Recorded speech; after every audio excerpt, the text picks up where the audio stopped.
ಪ್ರಿಯ ನಿರೀಕ್ಷಕರೇ ನಮಸ್ಕಾರ. ಬೀರ್ಬಲ್ನ ವಿಶೇಷ ಕಾರ್ಯಕ್ರಮಕ್ಕೆ ಆತ್ಮೀಯವಾದ ಸ್ವಾಗತ. ಆಡಿಸಿ ನೋಡು, ಬೀಳಿಸಿ ನೋಡು, ಉರುಳಿ ಹೋಗದು.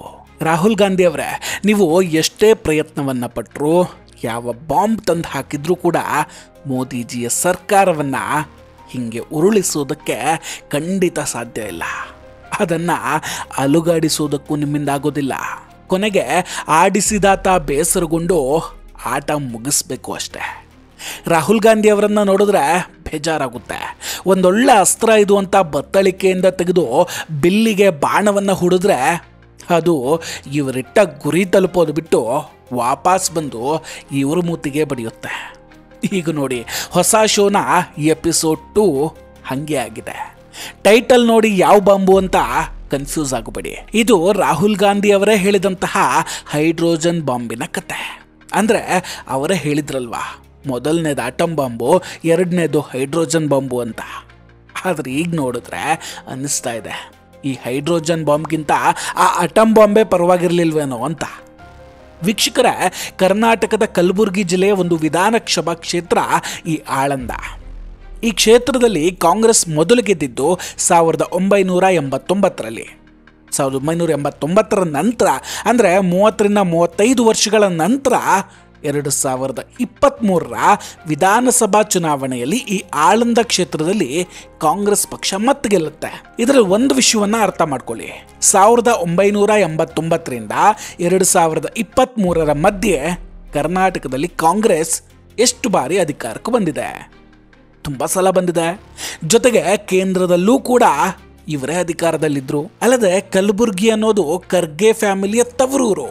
ಅಷ್ಟಾದರೂ ಕೂಡ ಈ ಆಳಂದ ಕ್ಷೇತ್ರ ಕಾಂಗ್ರೆಸ್ ಪಾಲಿಗೆ ಕಬ್ಬಿಣದ ಕಡಲೆ ಆಗಿತ್ತು. ಗೆಲ್ಲೋದು ತುಂಬ ಕಷ್ಟ ಆಗಿತ್ತು. ಆದರೆ ಈಗ ಎಂಥ ಮಜಾ ಆಗಿದೆ ನೋಡಿ. ಇದನ್ನು ರಾಹುಲ್ ಗಾಂಧಿಯ ದಡ್ಡತನ ಅನ್ಬೇಕು ಅಥವಾ ಅವರ PR ಟೀಮ್ ಸರಿ ಇಲ್ಲ ಅನ್ಬೇಕು, ಒಂದೂ ಗೊತ್ತಾಗ್ತಾ ಇಲ್ಲ. ನೋಡಿ, Rahul Gandhi and team vote ಚೋರಿಯಾಗಿದೆ ಅಂತ ಹೇಳೋದಕ್ಕೆ ಈ ಸಲ ಆಳಂದ ಕ್ಷೇತ್ರವನ್ನು ಆಯ್ಕೆ ಮಾಡ್ಕೊಳ್ತಾರೆ. ಆದರೆ ಪಾಪ ರಾಹುಲ್ ಆ್ಯಂಡ್ ಟೀಮ್ಗೆ ಗೊತ್ತಿರಲಿಲ್ಲ ಆ ಕ್ಷೇತ್ರದ ಇತಿಹಾಸ ಏನು ಅನ್ನೋದು. ಗೊತ್ತಿಲ್ಲದೆ ಅದೇನೋ ಹೈಡ್ರೋಜನ್ ಬಾಂಬ್ ಹಾಕ್ತೀನಿ ಅಂತ ಪ್ರೆಸೆಂಟೇಷನ್ ಕೊಡೋಕ್ಕೆ ಬರ್ತಾರೆ. ತುಂಬ ವೆಯ್ಟ್ ಮಾಡ್ತಿದ್ದಂತಹ ಪ್ರೆಸ್ ಮೀಟ್ ಇದಾಗಿತ್ತು. ಆ್ಯಕ್ಚುಲಿ ಇದನ್ನು ರಾಹುಲ್ ಗಾಂಧಿ ಸೆಪ್ಟೆಂಬರ್ 17ನೇ ತಾರೀಕಿಗೆ ಮಾಡಬೇಕು ಅಂದ್ಕೊಂಡಿದ್ರು. ಯಾಕಂದರೆ ಅವತ್ತು ಮೋದಿಜಿಯ ಬರ್ತ್ಡೇ.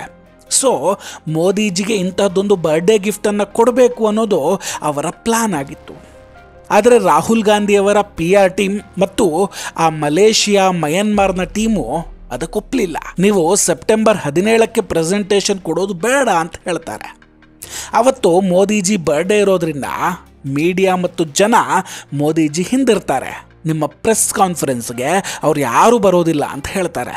ಸೊ ಆ ದಿನವನ್ನು ಕ್ಯಾನ್ಸಲ್ ಮಾಡಿ ಸೆಪ್ಟೆಂಬರ್ 18ನೇ ತಾರೀಕಿಗೆ ಇದನ್ನು ಪೋಸ್ಟ್ಪೋನ್ ಮಾಡ್ತಾರೆ. ಈ ಪ್ರೆಸ್ ಕಾನ್ಫರೆನ್ಸ್ನಲ್ಲಿ ರಾಹುಲ್ ಗಾಂಧಿ ಅವರು ಸುಳ್ಳಿನ ಹೊಳೆಯನ್ನು ಹರಿಸ್ಬಿಟ್ರು. ದುರಂತ ಏನಂದ್ರೆ, ಆ ಸುಳ್ಳಿನ ಹೊಳೆಯ ಸುಳಿಗೆ ಸಿಲುಕಿದಂತಹ ರಾಹುಲ್ ಗಾಂಧಿ ಅವರೇ ಸ್ವತಃ ತೇಲ್ಕೊಂಡು ಹೋಗ್ತಾ ಇದ್ದಾರೆ. ಅವರೊಬ್ಬರು ಕೂಡ ಹೋಗ್ತಾ ಇಲ್ಲ, ಅವರ ಜೊತೆಗೆ ಕಾಂಗ್ರೆಸ್ ಹಾಗೂ ಕಾಂಗ್ರೆಸ್ ಬೆಂಬಲಿಗರನ್ನು ಕೂಡ ಕರ್ಕೊಂಡು ಹೋಗ್ತಾ ಇದ್ದಾರೆ. ಕಾಂಗ್ರೆಸ್ ಪಕ್ಷದ ಪರಿಸ್ಥಿತಿ ಇವತ್ತು ಬರೀ ತೂತುಗಳ ತುಂಬಿರೋ ದೋಣಿ ಅಂತಾಗಿದೆ. ಅಂಥ ಪರಿಸ್ಥಿತಿಗೆ ರಾಹುಲ್ ಗಾಂಧಿ ಅವರು ಇಡೀ ಕಾಂಗ್ರೆಸ್ ಪಕ್ಷವನ್ನು ತಂದು ನಿಲ್ಲಿಸಿದ್ದಾರೆ. ರಾಹುಲ್ ಗಾಂಧಿ ಅವರು ಸ್ವತಃ ತಾವಾಗಿಯೇ ಕಾಂಗ್ರೆಸ್ ಪಕ್ಷವನ್ನು ಹೇಗೆ ಮುಳುಗಿಸೋದಕ್ಕೆ ಹೊರಟಿದ್ದಾರೆ ಅನ್ನೋದನ್ನು ಕೂಡ ನಾವಿವತ್ತು ಹೇಳ್ತೇವೆ. ವೀಕ್ಷಕರೇ, ರಾಹುಲ್ ಗಾಂಧಿಯವರ ಹೈಡ್ರೋಜನ್ ಬಾಂಬನ್ನು ಕೇವಲ 1 ನಿಮಿಷದಲ್ಲಿ ಚುನಾವಣಾ ಆಯೋಗ ಟುಸ್ ಮಾಡಿ ಹಾಕಿದೆ. ರಾಹುಲ್ ಗಾಂಧಿ ಹೇಳಿದ ಸುಳ್ಳನ್ನು ಅವರು ಬಟಾಬಯಲ್ ಮಾಡ್ತಾರೆ. ಸತ್ಯ ಏನು ಅನ್ನೋದನ್ನ ಕೂಡಲೇ ಹೇಳ್ತಾರೆ. ನೋಡಿ, ರಾಹುಲ್ ಗಾಂಧಿ ಅವರು ಹೇಳ್ತಾರೆ, ಕರ್ನಾಟಕದ ಕಲಬುರ್ಗಿಯ ಆಳಂದ ವಿಧಾನಸಭಾ ಕ್ಷೇತ್ರದಲ್ಲಿ ಸುಮಾರು 6018 ಮತಗಳನ್ನು ಡಿಲೀಟ್ ಮಾಡಲಾಗಿದೆ ಅಂತ. ಇದೇ ಕೆಲ ದಿನಗಳ ಹಿಂದೆ ಮಹಾರಾಷ್ಟ್ರದಲ್ಲಿ ಇವರ ಆರೋಪ ಏನಾಗಿತ್ತು? ವೋಟರ್ ಲಿಸ್ಟ್ಗೆ ಹೆಚ್ಚಿನ ವೋಟರನ್ನು ಸೇರಿಸಿದ್ದಾರೆ ಅಂತ. ಆದರೆ ಈ ಸಲ ವೋಟರ್ಗಳನ್ನು ಯಾರೋ ಒಬ್ಬ ಅನಾಮಿಕ ಕೂತ್ಕೊಂಡು ಡಿಲೀಟ್ ಮಾಡ್ತಾನಂತೆ. ಹಾಗೆ 6018 ವೋಟ್ಗಳನ್ನು ಡಿಲೀಟ್ ಮಾಡಿದ್ದಾನೆ ಅಂತಾರೆ. ಹೌದೌದು, ಅದು ಯಾವುದೋ ದೆವ್ವನೋ ಭೂತನೋ ಇರಬೇಕು. ಅಲ್ಲ ರಾಹುಲ್ ಗಾಂಧಿ ಅವರೇ, ನೀವು ಹೇಳಿದ ಹಾಗೆ ವೋಟ್ ಡಿಲೀಟ್ ಆಗಿದೆ ಅಂತಲೇ ಅಂದ್ಕೊಳ್ಳಿ. ಆದರೆ ಆ 6018 ಮತಗಳು ಕಾಂಗ್ರೆಸ್ಗೆ ಸೇರಿದ್ದು, ಅದನ್ನೇ ನಾವು ಡಿಲೀಟ್ ಮಾಡಬೇಕು ಅನ್ನೋದು ಅವನಿಗೆ ಹೇಗೆ ಸ್ವಾಮಿ ಗೊತ್ತಾಗಬೇಕು? ಒಂದು ಲಾಜಿಕ್ ಅನ್ನೋದು ಬೇಡವೆ?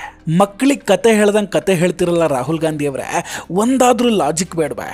ಜೊತೆಗೆ ಅಲ್ಲಿ ರಾಹುಲ್ ಗಾಂಧಿ 2-3 ಕರೆದುಕೊಂಡು ಬಂದು ಹೇಳ್ತಾರೆ ಇವರು ಓಟೆ ಡಿಲೀಟ್ ಆಗಿರೋದು ಅಂತ, ಷಡ್ಯಂತ್ರ ನಡೆದಿದೆ ಅಂತ, ಯಾವುದೋ ಸಾಫ್ಟ್ವೇರ್ ಕೆಲಸ ಮಾಡ್ತಿದೆ ಅಂತಲೂ ಹೇಳ್ತಾರೆ.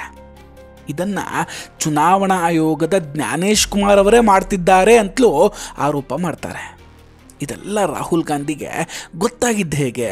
ಆಗಲೇ ಹೇಳ್ದಂಗೆ ಆಳಂದ ಅನ್ನೋದು ಕಲಬುರ್ಗಿ ಜಿಲ್ಲೆಯಲ್ಲಿ ಬರುತ್ತೆ. ಸೊ ಕಲಬುರ್ಗಿ ನಮ್ಮ ಖರ್ಗೆ ಸಾಹೇಬರ ತವರೂರು. ಅವರೇನಾದರೂ ಹೇಳಿದ್ರಾ?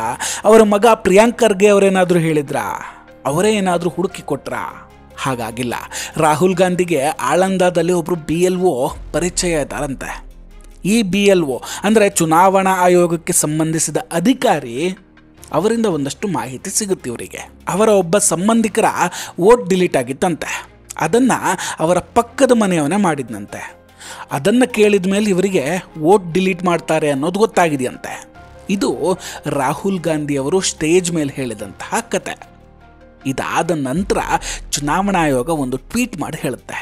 ಆ ಟ್ವೀಟ್ನಿಂದ ರಾಹುಲ್ ಗಾಂಧಿಯನ್ನು ಸರಿಯಾಗಿ ರೂಪ್ತಾರೆ. ಯಾವುದೇ ವ್ಯಕ್ತಿ ಚುನಾವಣಾ ಆಯೋಗದ ಪರ್ಮಿಷನ್ ಇಲ್ಲದೆ ವೋಟ್ ಡಿಲೀಟ್ ಮಾಡೋ ಹಾಗಿಲ್ಲ, ಮಾಡೋಕ್ಕಾಗೋದೂ ಇಲ್ಲ, ಅಂತಹ ಆಪ್ಷನ್ನೇ ಇಲ್ಲ. ಅಂದರೆ ರಾಹುಲ್ ಗಾಂಧಿ ಹೇಳಿರೋದು ಬರೀ ಸುಳ್ಳು, ಹಸಿ ಸುಳ್ಳು ಅಂತಾಯಿತು. ರಾಹುಲ್ ಗಾಂಧಿ ಅವರು ಇಂಥ ಆರೋಪ ಮಾಡಬೇಕಾದ್ರೆ ಅಲ್ಲಿದ್ದ ಒಬ್ಬ ಪತ್ರಕರ್ತರು ಕೇಳ್ತಾರೆ, ಇದೆಲ್ಲ ಸಾಕ್ಷಿಗಳನ್ನು ಇಟ್ಕೊಂಡು ಕೋರ್ಟಿಗೆ ಹೋಗ್ತೀರಾ ಅಂತ. ಆದರೆ ರಾಹುಲ್ ಗಾಂಧಿ ಅವರು ಅದಕ್ಕೆ ಏನು ಹೇಳ್ತಾರೆ ಕೇಳಿ. ಅಂದ್ರೆ ದೇಶದ ಜನ कि आपके पास पुख्ता सबूत है, ब्लैक एंड व्हाइट सबूत है, तो क्या अगर ECI अभी जवाब नहीं देती है तो कोर्ट का रुख करेंगे? ये ऑप्शन है आपके पास, जाएंगे? देखिए, मैंने कहा कि मेरा काम as opposition leader normal situation में मेरा काम ऑपोजिशन का रोल है, सरकार पे प्रेशर डालने का रोल है. मेरा काम हिंदुस्तान के लोकतंत्र को बचाने का नहीं है. ದೇಶದ ಜನ ಕೇಳಬೇಕಿದನ್ನ. ರಾಹುಲ್ ಗಾಂಧಿ ಹೇಳ್ತಾರೆ, ಪ್ರಜಾಪ್ರಭುತ್ವವನ್ನು ರಕ್ಷಿಸೋ ಜವಾಬ್ದಾರಿ ನನ್ನದಲ್ಲ, ನಾನು ವಿರೋಧ ಪಕ್ಷದ ನಾಯಕ, ನನ್ನ ಕೆಲಸ ಬರೀ ಸತ್ಯವನ್ನು ತೋರಿಸೋದಷ್ಟೇ ಅಂತ. ರಾಹುಲ್ ಗಾಂಧಿಯವರು ಓರ್ವ ಲೋಕಸಭಾ ಸಂಸದ ಅನ್ನೋದನ್ನ ಮರ್ತಂಗಿದೆ. ಪ್ರಮಾಣ ವಚನದಲ್ಲಿ ಸಂವಿಧಾನ ಪುಸ್ತಕ ಹಿಡ್ಕೊಂಡು ಡ್ರಾಮಾ ಮಾಡಿದ್ದನ್ನು ಕೂಡ ಮರ್ತಂಗಿದೆ. ಸಂವಿಧಾನಕ್ಕೆ ನಾನು ನಿಷ್ಠೆಯಿಂದ ಇರ್ತೇನೆ, ಭಾರತದ ಅಖಂಡತೆ ಮತ್ತು ಪ್ರಜಾಪ್ರಭುತ್ವಕ್ಕೆ ಬದ್ಧನಾಗಿರ್ತೇನೆ ಅಂತ ಹೇಳಿದ್ದು ಕೂಡ ನೆನಪಿಲ್ಲ ಕಾಣುತ್ತೆ. ಯಾವಾಗಲೂ ಸಂವಿಧಾನದ ಪುಸ್ತಕವನ್ನು ಹಿಡ್ಕೊಂಡು ಓಡಾಡುವ ರಾಹುಲ್ ಗಾಂಧಿಗೆ ಪ್ರಜಾಪ್ರಭುತ್ವವನ್ನು ರಕ್ಷಿಸುವಂತಹ ಜವಾಬ್ದಾರಿ ಪ್ರತಿ ಜನಪ್ರತಿನಿಧಿಯದ್ದು ಅನ್ನೋದು ಗೊತ್ತಿಲ್ಲದೆ ಹೋಯ್ತೆ. ಇದು ಗೊತ್ತಿಲ್ಲದೆ ಇರೋದಲ್ಲ, ಇದಕ್ಕೆ ನಮ್ಮ ಕಡೆ ಗೋಸುಂಬೆ ಆಟ ಅಂತ ಕರೀತಾರೆ. ಅವತ್ತು ಸಂವಿಧಾನ ರಕ್ಷಿಸೋಕೆ ನಿಂತ ಹೀರೋ ಅಂತ ಬಿಲ್ಡಪ್ ಕೊಡ್ತಿದ್ರು, ಆದರೆ ಈಗ ಕೋರ್ಟಿಗೆ ಹೋದರೆ ಹೀರೋ ಅಲ್ಲ ಝೀರೋ ಆಗ್ತೀನಿ ಅನ್ನೋದು ಅವರಿಗೂ ಚೆನ್ನಾಗಿ ಗೊತ್ತಿದೆ. ಯಾಕಂದರೆ ಅಲ್ಲಿ ಸುಳ್ಳುಗಳು ಬಟಾ ಬಯಲಾಗುತ್ತೆ. ಅದಕ್ಕೆ ಈ ಹೊಸ ಡ್ರಾಮಾ.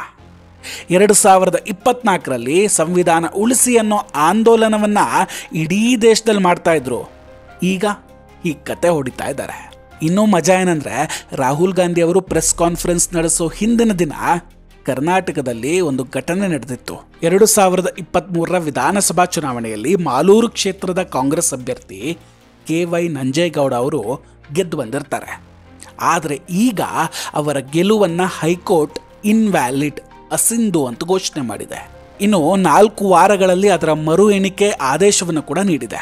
ಹಾಗಾದರೆ ಕರ್ನಾಟಕದಲ್ಲಿ 135 ಸೀಟ್ನಲ್ಲಿ ಎಷ್ಟು ಕಡೆ ಹಿಂಗೆ ಗೆದ್ದಿರ್ಬೋದು? ಈಗ ನಮಗೂ ಅನುಮಾನ ಮೂಡ್ತಾ ಇದೆ. ಇನ್ನೊಂದು ಕಡೆ ರಾಹುಲ್ ಗಾಂಧಿ ಯಾಕೆ ಇದೆಲ್ಲದರ ಬಗ್ಗೆ ಕೋರ್ಟಿಗೆ ಹೋಗಲ್ಲ, ಸಂವಿಧಾನ ರಕ್ಷಿಸೋದು ನನ್ನ ಜವಾಬ್ದಾರಿ ಅಲ್ಲ ಅಂತ ಯಾಕೆ ಹೇಳ್ತಿದ್ದಾರೆ? ಜೊತೆಗೆ ರಾಹುಲ್ ಗಾಂಧಿ ಅವರು ಒಂದು ಟ್ವೀಟನ್ನು ಕೂಡ ಮಾಡ್ತಾರೆ, ನೀವು ಗಮನಿಸಿರಬಹುದು, ಭಾರತದ ಜೆನ್ಜಿಗಳ ಜೊತೆ ಸಂವಿಧಾನ ಉಳಿಸೋಕೆ ನಾನಿದ್ದೀನಿ ಅಂತ. ರಾಹುಲ್ ಗಾಂಧಿ ಕನಸು ಕಾಣ್ತಾ ಇರಬಹುದೇನೋ ಭಾರತವೂ ಕೂಡ ನೇಪಾಳದ ಹಾಗಾಗುತ್ತೆ ಅಂತ. ಇಲ್ಲೂ ಜೆನ್ಜಿಗಳನ್ನು ದಂಗೆ ಎಬ್ಬಿಸಿ ಮೋದಿಜಿಯನ್ನು ಪ್ರಧಾನಿ ಸ್ಥಾನದಿಂದ ಕೆಳಗಿಳಿಸಬಹುದು ಅಂತ. ಅದೇ ಕಾರಣಕ್ಕೆ ದಿನಕ್ಕೊಂದು ಸುಳ್ಳುಗಳನ್ನು ತಂದು ದೇಶವನ್ನು ಕೆರಳಿಸ್ತಾ ಇದ್ದಾರೆ. ಆದರೆ ಇದು ನೇಪಾಳವೂ ಅಲ್ಲ, ಶ್ರೀಲಂಕಾನೂ ಅಲ್ಲ, ಇದು ಭಾರತ. ರಾಹುಲ್ ಗಾಂಧಿ ಅವರೇ, ಇಲ್ಲಿ ಜೆನ್ಜಿಗಳು ನಿಮಗಿಂತ ತುಂಬ ಬುದ್ಧಿವಂತರಿದ್ದಾರೆ.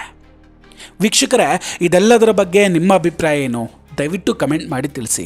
ನಾವು ಕೊಟ್ಟಂತಹ ಮಾಹಿತಿಗಳು ನಿಮ್ಗೆ ಇಷ್ಟ ಆಗಿದ್ರೆ ದಯವಿಟ್ಟು ವಿಡಿಯೋವನ್ನು ಲೈಕ್ ಮಾಡಿ ಹಾಗೂ ಶೇರ್ ಮಾಡಿ. ಇನ್ನೂ ಕೂಡ ನಮ್ಮ ಬೀರ್ಬಲ್ ಚಾನಲನ್ನು ಸಬ್ಸ್ಕ್ರೈಬ್ ಮಾಡಿಲ್ಲ ಅಂದರೆ ದಯವಿಟ್ಟು ಸಬ್ಸ್ಕ್ರೈಬ್ ಮಾಡಿ ಹಾಗೂ ಬೆಲ್ ಐಕಾನನ್ನು ಕ್ಲಿಕ್ ಮಾಡಿ. ನಮಸ್ಕಾರ, ಟೇಕ್ ಕೇರ್ ಆ್ಯಂಡ್ ಬಾಯ್ ಬಾಯ್. ಮತ್ತೆ ಭೇಟಿಯಾಗೋಣ.